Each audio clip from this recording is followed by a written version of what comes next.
Hi friends, இது last பார்ட்டோட continue தாங்க. இதோட இது பார்த்தீங்கன்னா ஸ்டெம் வந்து நம்ம சாஃப்ட் பேஸ்டல் யூஸ் பண்ணது சைடில் வச்சுருக்கேன். இது வந்து பார்த்தீங்கன்னா ஷீட் யூஸ் பண்ணது. நீங்கள் வந்து ப்ரொஃபஷனலாக கொண்டு போகிறீங்கன்னா ஷீட் யூஸ் பண்ணுங்கள். ஆயில் பேஸ்டல் யூஸ் பண்ணியும் பண்ணலாம். ட்ரை பண்ணி பாருங்கள். இப்போ வந்து பார்த்திங்கன்னா நம்ம வந்து ஃப்ளவர் மேக்கிங் தான் பார்க்க போகிறோம். ஃப்ளவரை நம்ம ரெண்டாக ஃபோல்டு பண்ணுறப்போ எப்படி பண்ணணும் அதுதான் மெயினான விஷயம். இப்போ சென்டராக நீங்கள் ஃபோல்டு பண்ணுறப்போ ஒரு பெட்டலுக்கும் இன்னொரு பெட்டலுக்கும் நடுவில் நம்ம ஃபோல்டு பண்ணுற பெட்டல் இருக்க மாதிரி பார்த்துக்கோங்க. நம்ம ஸ்டார்டிங்கில் இதுக்கு முன்னாடி பார்த்தேன் அதே ஜாதிப்பூ மாதிரி தான் ஃபோல்டு பண்ணி சென்டரில் க்ளூ அப்ளை பண்ணிட்டு ரைட் சைடில் இருக்கிறத சென்டரில் கொண்டு வந்துட்டு அதே மாதிரி திரும்ப க்ளூ அப்ளை பண்ணி லெஃப்ட் சைடில் இருக்கிறத சென்டரில் கொண்டு வரணும். அதே மாதிரி அந்த க்ளூ அப்ளை பண்ண அந்த இடத்த நல்லா ஷார்ப்பாக இருக்க மாதிரி பிடிச்சிக்கோங்க.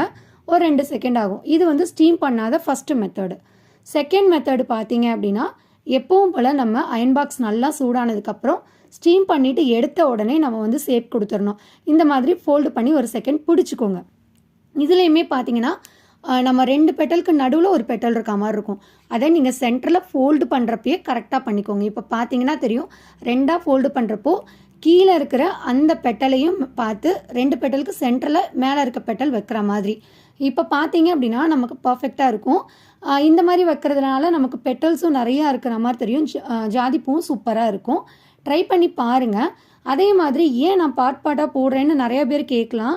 ஏன் அப்படின்னா லாங் வீடியோ போட்டால் பார்க்க மாட்டேறீங்க. ஸோ அதனால தான் கண்டிப்பாக இதோட லாங் வீடியோ போடுவேன். ஏன்னா நிறைய விஷயங்கள் வந்து சின்ன சின்ன விஷயங்கள் தான், பட் நிறைய இதில் வந்து நான் சொல்ல முடியல. ஏன்னா 3 நிமிஷம் வீடியோ தான், அதுவுமே வந்து ஃபுல்லாக பண்ணி தான் நான் கொடுக்குறேன். பட் என்னால் இருந்தாலும் ஃபுல் விஷயத்த சொல்ல முடியல. ஓகேங்களா? ஸோ எல்லாமே நான் ஸ்டீம் பண்ணி எடுத்துட்டேன். அயன் பாக்ஸில் வச்சு நான் வந்து ஹீட் பண்ணி எடுத்துட்டேன். இப்போது என்ன பண்ணுறோன்னா சென்டரில் க்ளூ அப்ளை பண்ணிவிட்டு ரைட் சைட்லேருந்து சென்டரில் கொண்டு வந்துட்டு ஒரு செகண்ட் பிடிச்சி வச்சுக்கோங்க.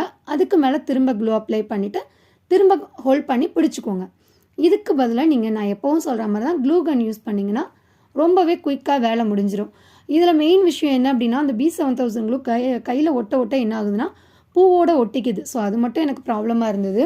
இதில் பார்த்தீங்கன்னா நான் ஜாதிப்பூ வந்து 2 ஷேப்பில் கட் பண்ணியிருந்தேன். பெரிய ஷேப் ஒன்று, சின்ன ஷேப் ஒன்று. ஃபஸ்ட்டு பார்ட் பார்த்துருந்தீங்கன்னா தெரியும். பார்க்காதவங்க போய் பார்த்துட்டு வந்துடுங்க. அதே மாதிரி நம்ம க்ளூ அப்ளை பண்ணிட்டு பிடிச்சிக்கோங்க. இப்போ 2மே நம்ம வந்து ஃப்ளவர் மேக் பண்ணிட்டோம். இப்போ இது வந்து நிறைய பெட்டல்ஸ் இருக்க பெரிய ஷேப்பில் யூஸ் பண்ணது, சின்ன ஷேப்பில் யூஸ் பண்ணது உங்களுக்கு டிஃப்ரென்ஸ் தெரியும். உங்களுக்கு நல்லா ஜாதிப்பூ வந்து நல்லா பெருசாக வேணும் அப்படின்னா நிறையா பெட்டல்ஸ் இருக்கிறதுல யூஸ் பண்ணிக்கோங்க. அடுத்து என்னங்க, ஸ்டெம் வைக்கிறது ஃபிக்ஸ் பண்ணுறது தான். எப்பவும் போல தான் க்ளூ அப்ளை பண்ணிட்டு ஸ்டெம் வந்து நம்ம ஃபிக்ஸ் பண்ணிக்கலாம். அடுத்த வீடியோவில் தாங்க நான் கலரிங், அதாவது கலர் ஜாதிப்பூவில் கலரிங் பண்ணுற இன்னொரு மெத்தட் நான் சொல்கிறேன். ஏன்னா இது வந்து கரெக்டாக எனக்கு 3 நிமிஷம் இருந்தது. ஸோ வீடியோ பிடிச்சிருந்தா லைக் பண்ணி ஷேர் பண்ணுங்கள். தேங்க்ஸ் ஃபார் வாட்சிங்.